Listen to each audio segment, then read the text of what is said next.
जय श्री राम मित्रों। 11 अक्टूबर का मार्केट का ब्रेकआउट टाइमिंग और पैटर्न आपके सामने स्क्रीन पर है, जो कि कुछ इस प्रकार से रहने वाला है। ये आज का मार्केट का हमारा जो है ब्रेकआउट एंड फोरकास्ट जो प्रिडिक्ट किया था, लगभग मार्केट ने उसी प्रकार से बिहेव किया है। जहां हम लोगों ने इसको हाई या ब्रेकआउट टाइमिंग हाई के लिए या लो के लिए जहां जहां हमारा था, लगभग मार्केट ने उसी प्रकार से इसको बिहेव भी किया है, जो कि आप देख सकते हैं सामने स्क्रीन पर है। और जो लेवल की अगर हम बात करेंगे तो लेवल में जो है मार्केट जो है लोवेस्ट जो गया था वो 24,980 के आसपास गया था और हाईएस्ट जो है 25,133 के आसपास में था। अगर हम यहाँ पर देखते हैं तो 24,990 का हम लोगों ने जो है रेजिस्टेंस लिया था, तो ये लगभग इसी के पास में है। और आगे अगर फर्दर अगर हम देखें तो 25,140 का हम लोगों ने जो है अनुमानित किया था रेजिस्टेंस का, तो देखेंगे तो 25,133 तक ही पहुंच के वापस मार्केट उसके नीचे हो गया है। तो लगभग मार्केट हमारा जो वैल्यूज निकाली थी, हमने अनुमानित किए थे, उन्हीं वैल्यूज के बीच में मार्केट रहा भी है। पैटर्न भी लगभग उसने वही अपनाया है जो ब्रेकआउट टाइमिंग हमने लिए थे, लगभग उन्हीं ब्रेकआउट टाइमिंग के ऊपर भी उसने काम किया है। ये जो है बैंक निफ्टी का है। बैंक निफ्टी में भी जो जिस प्रकार से हमने जहाँ पे अनुमानित किया था, लगभग काफ़ी हद तक वो वहीं पर रहा है। वही ब्रेकआउट टाइमिंग के अंदर उसने बिहेव भी किया है। हाँ, कुछ जगह आप अगर देख सकते हैं तो यहाँ पे जो है थोड़ा सा आप ये कह सकते हैं कि यहाँ मैच नहीं हुआ है, लेकिन बाकी अदरवाइज जो है अगर आप जहाँ पे भी देखेंगे, लगभग मार्केट ने उसको पैटर्न भी वहीं रखा है। जहाँ तक अगर हम लेवल की बात करते हैं तो जो लोवेस्ट लेवल था हमारा बैंक निफ्टी का वो 51,048 के आसपास था और हाईएस्ट जो था 51,660 के आसपास का इसका लेवल है। अगर हम देखेंगे यहाँ तो लोवेस्ट की तरफ अगर हम जाते हैं तो 51,000 हमारा जो है 21 और 82 हम लोगों ने अनुमानित किया था। मार्केट लगभग उसी के बीच में रहा है यहीं पर। और हाईएस्ट को भी अगर हम देखेंगे तो 51,660 था, जो कि हमने 51,680 85 के आसपास अनुमानित किया था। तो मार्केट लगभग उन्हीं फिगर्स के बीच में रहा है जो हमने अनुमानित किए थे। तो इस प्रकार से जो है मार्केट ने लगभग ब्रेकआउट टाइम पैटर्न और जो मार्केट वैल्यूज हैं लगभग उनको फॉलो किया है। तो इसमें 80 to 90% हम इसकी एक्यूरेसी मान सकते हैं। मित्रों, जिनको भी मार्केट के अंदर अगर इन्वेस्टमेंट करना है तो अपने फाइनेंशियल एडवाइजर्स की सलाह पे ही वो मार्केट के अंदर अपना इन्वेस्टमेंट करेंगे। ये केवल एजुकेशनल पर्पस से बनाया जा रहा है। इसका केवल पर्पस केवल मार्केट को समझना है, जो कि एजुकेशनल है। आपका रिस्क आप ही के ऊपर है, क्योंकि आपका इन्वेस्टमेंट है और रिस्क भी आप ही का ही है। ये कुछ मार्केट के लेवल्स की अगर हम बात कर लेते हैं तो निफ्टी 50 की अगर हम बात करते हैं तो पहले हम सपोर्ट लेवल पे बात कर लेते हैं। सपोर्ट के अंदर पहला जो हम अनुमानित कर सकते हैं 24,895 के आसपास एक हम इसका अनुमान करते हैं। अगर यहाँ से भी अगर ब्रेकडाउन होता है तो 24,760 के आसपास आप एक अनुमान लगा सकते हैं, यहाँ तक मार्केट जाएगा। फर्दर अगर डाउन होगा तो 24,630 और उसके बाद 24,525 के आसपास भी मार्केट बॉटम मार सकता है।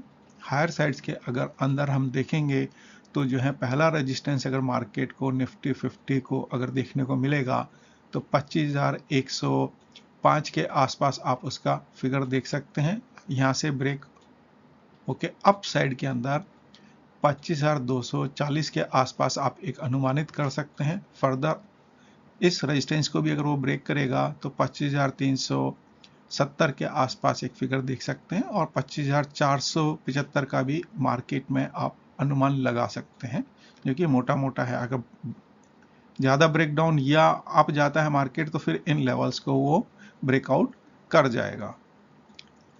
बैंक निफ्टी की अगर हम बात करते हैं तो पहला सपोर्ट जो है हमारे को 51,380 का नज़र आता है। अगर इस सपोर्ट्स को भी अगर ब्रेक करता है तो 51,000 190 का आप इसमें फिगर देख सकते हैं। फर्दर डाउन होने पे 51,000 का फिगर या 50,850 का फिगर आप इसमें बैंक निफ्टी में देख सकते हैं। रेजिस्टेंस की अगर हम बात करेंगे तो हायर साइड्स के अंदर पहला रेजिस्टेंस इसको 51,680-85 के आसपास नज़र आता है। इस रेजिस्टेंस को अगर वो ब्रेक करता है तो 51,870-75 का आप एक फिगर यहाँ देख सकते हैं। फर्दर जाने पे 52,060 या 60 का आप एक फिगर देख सकते हैं और फर्दर में जो है 52,220 के आसपास भी आप निफ्टी को टॉप लगाते हुए देख सकते हैं। निफ्टी नेक्स्ट 50 की अगर हम बात करते हैं तो पहला सपोर्ट्स जो है हमारे को इसके अंदर 75,095 का नज़र आता है। अगर यहाँ से डाउन जाएगा तो 74,870 के आसपास आप एक अनुमान लगा सकते हैं।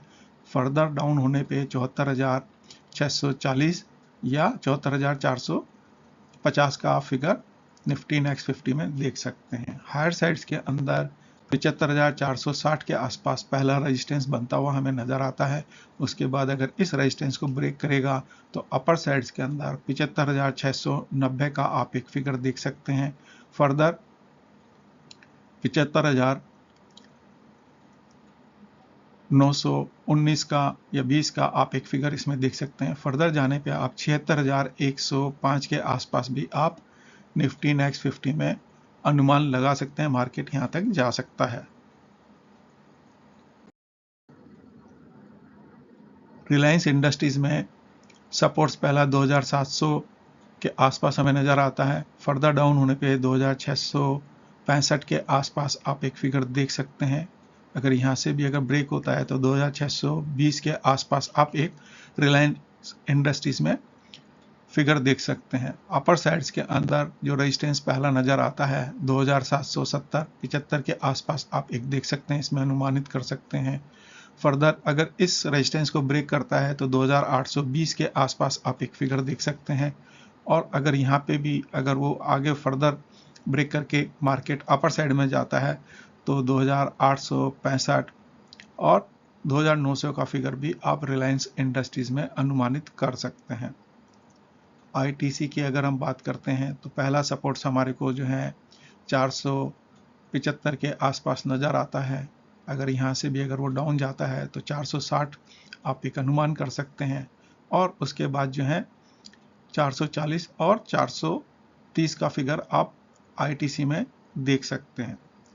जहाँ रेजिस्टेंस की बात करेंगे तो अपर साइड्स के अंदर इसका पहला फिगर 505 के आसपास हमें कुछ नज़र आता है। यहाँ से अगर अप होता है तो 525 के आसपास आप एक फिगर देख सकते हैं। फर्दर अप पे आप 545 और 560 का फिगर आईटीसी में अनुमानित कर सकते हैं।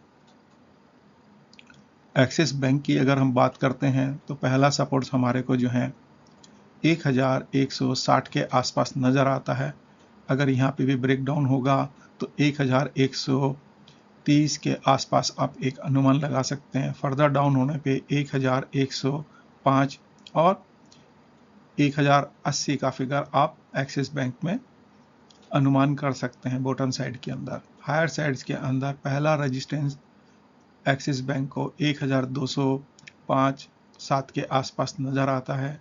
यहाँ से आगे बढ़ने पे 1,236-40 के आसपास आप फिगर देख सकते हैं।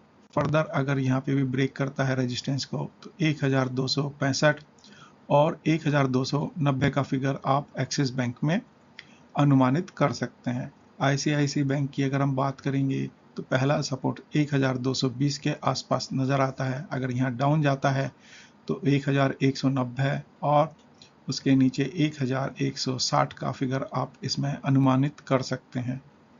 हायर साइड में जो पहला रेजिस्टेंस अगर हमारे को नज़र आता है वो है 1,265 के आसपास। अगर यहाँ से भी बढ़ता है तो 1,295 के आसपास नज़र आता है। फर्दर अप होने पे ये जो है 1,330 के आसपास भी फिगर टच कर सकता है।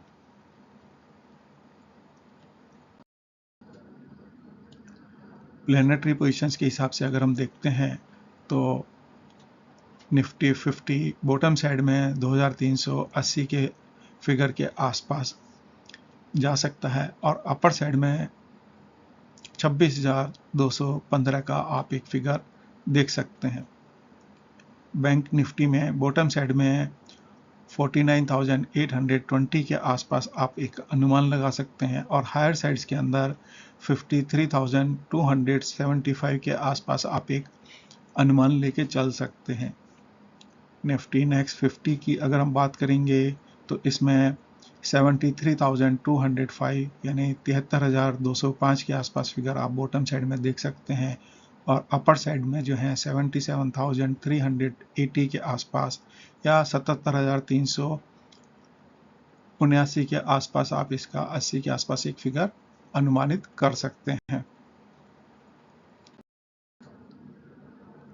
कल के बनने वाले जो प्लैनेटरी पोजीशंस हैं या योग हैं वो मॉर्निंग के अंदर हमारा 7:27 के आसपास चंद्रमा और शुक्र का बन रहा है जो कि 60 का आस्पेक्ट्स है, त्रि एकादश है, लेकिन ये मार्केट को थोड़ा पॉजिटिव दिखाता है। मॉर्निंग के अंदर हो सकता है कि एक ग्रीन कैंडल बनती हुई नजर आए आपको।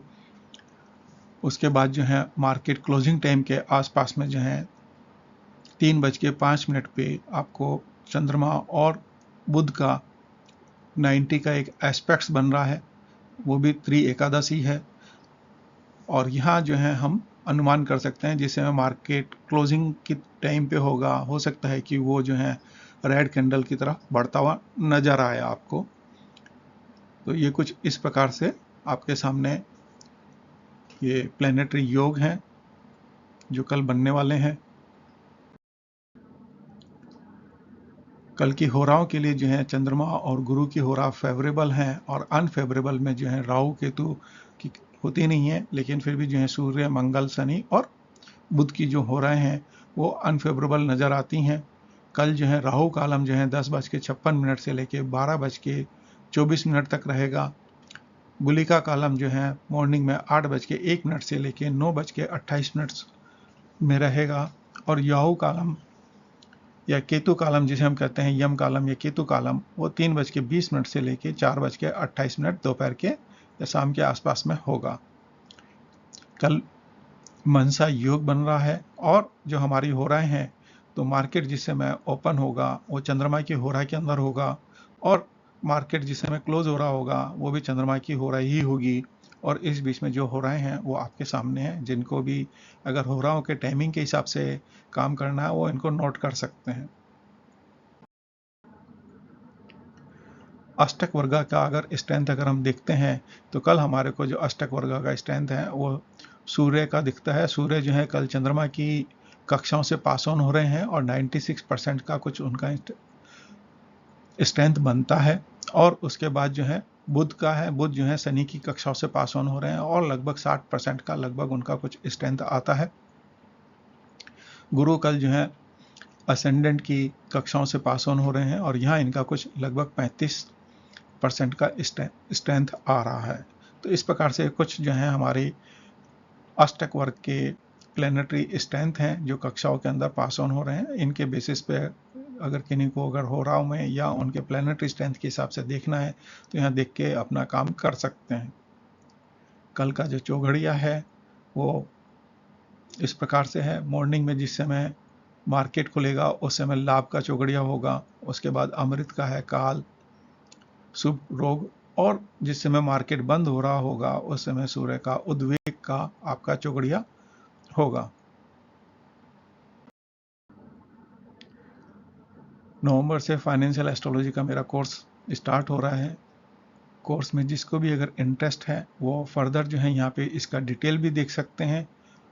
ये पूरा वीडियो बना हुआ है, इस वीडियो में आप अपना कोर्स का पूरा डिटेल्स देख सकते हैं कि क्या आप इसमें सीखेंगे और जिनको भी अगर ज्वाइन करना है तो वेबसाइट से भी और नीचे वीडियो के लिंक में डिटेल्स दी हुई है, वहाँ से आप क्लिक करके आप कोर्स को परचेज कर सकते हैं।